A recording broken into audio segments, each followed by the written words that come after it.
Hi friends, I am Rijo Joseph and welcome to my channel.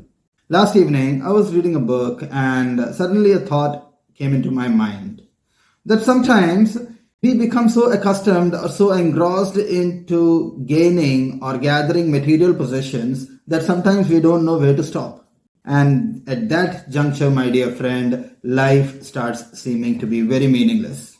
Today I am going to introduce you to a concept of minimalism, which may be an answer to the problem that I have just spoken of.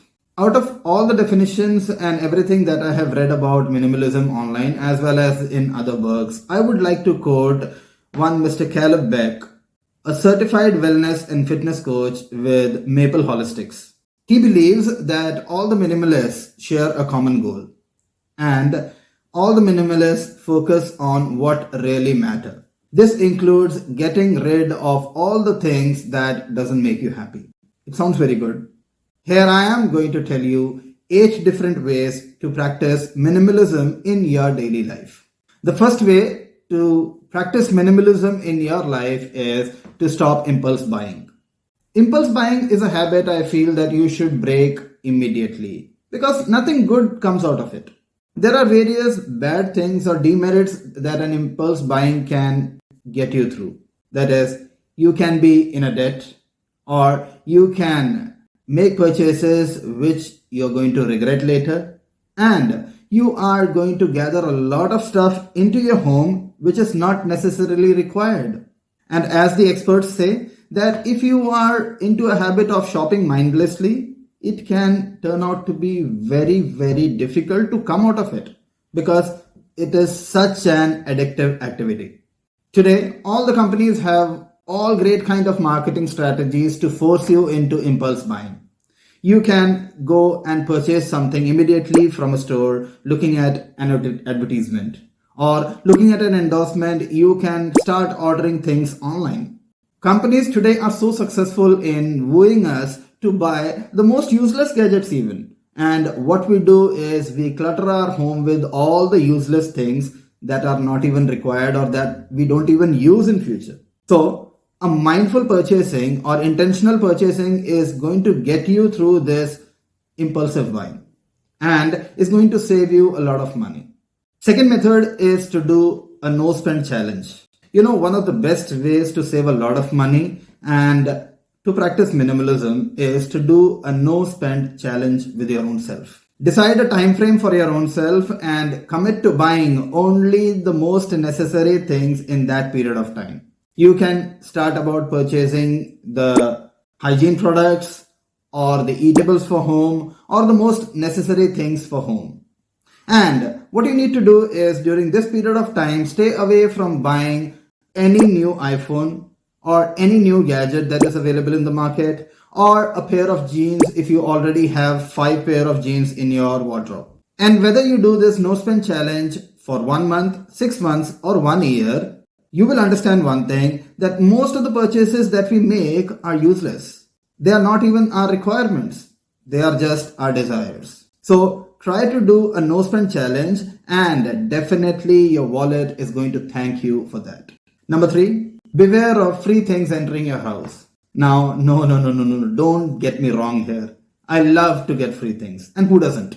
But here's the catch. If you're not careful about the free things that are entering your house, it can start accumulating in your home. If the things that you are getting add value to your life and you see yourself using those things in the future, then that's fine. But if the free things that you are getting is not adding any value to your life, or you are going to put that in a drawer and forget it for years, it's not worth accepting those free things.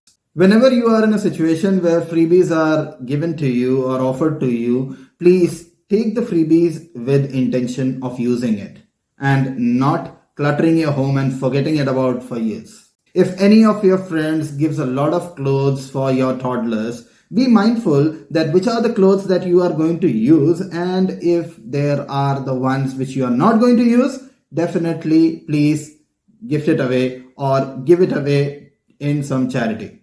Whenever you receive things for free, ask yourself 2 questions. Number 1, do you need them?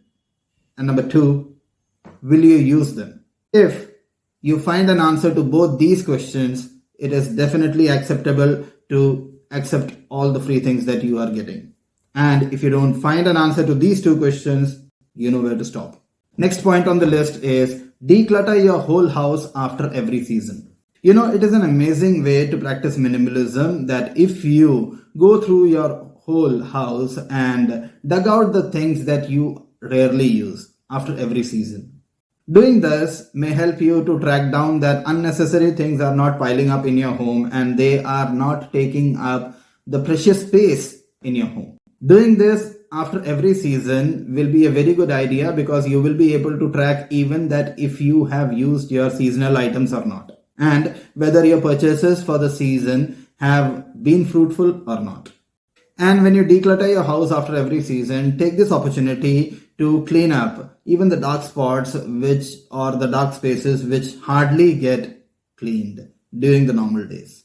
And you will be able to start your season with a neat and tidy house. Next is a super easy and an amazing way to practice minimalism. That is to have a donation box at home. Don't get me wrong, it's not the donation box where you put money. It is going to be a box, or it is going to be a bucket, or it is going to be a carton in which you will put everything that you declutter from your home. Once the box is full, commit yourself to immediately take it out of your house.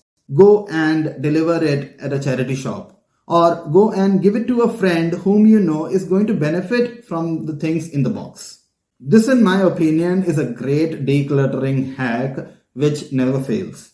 And it becomes super easy to practice minimalism. The next way to practice minimalism is create empty spaces in your home and start enjoying it. When you declutter your home or when you take out things from a particular space, you will start observing that the space becomes empty. Have you ever cleaned up a drawer in your closet or a cupboard in your living room? Or have you ever cleaned up a countertop on a kitchen? You will see that there is a lot of empty space. And seeing the empty space will tempt you to put something there. But think twice before doing this. Think that do you really need to put in something in that empty space? Doesn't it look so good, so beautiful, so tidy and so calm?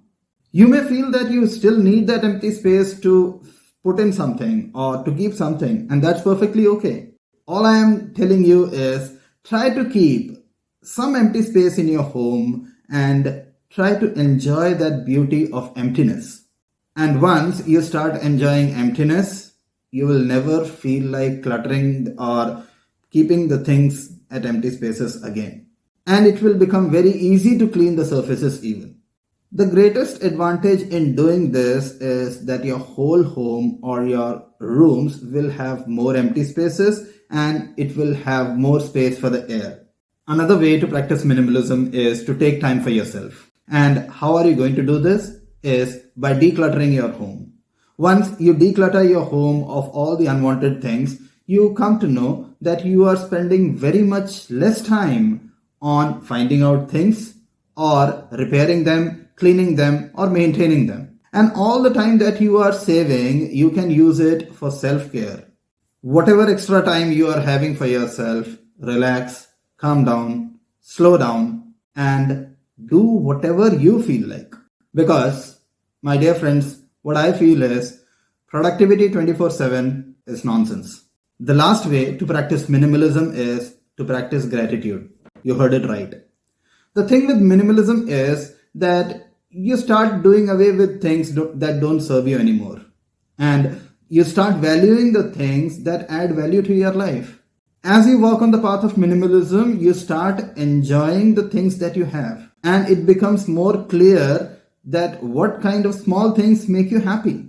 You start being grateful for every small thing that you have in your life. Sometimes life happens and it becomes difficult. During those times, what you need to do is be thankful for every blessing in your life. You may say, Rijo, it's becoming so cliche in your videos that you keep on talking about gratitude. Indeed I am, and I will even in the future. That's because gratitude has a lot of power.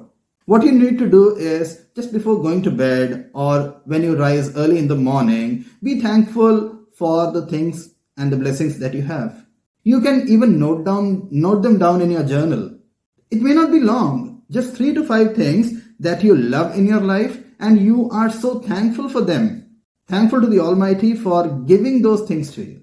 That's the way life becomes more beautiful and meaningful. Friends, if you have stayed with me till now, that means you have enjoyed the video. And I request you all to please subscribe my channel and press the bell icon for further notifications. Do share our videos with your families and friends so that you help us grow. Thank you. God bless you.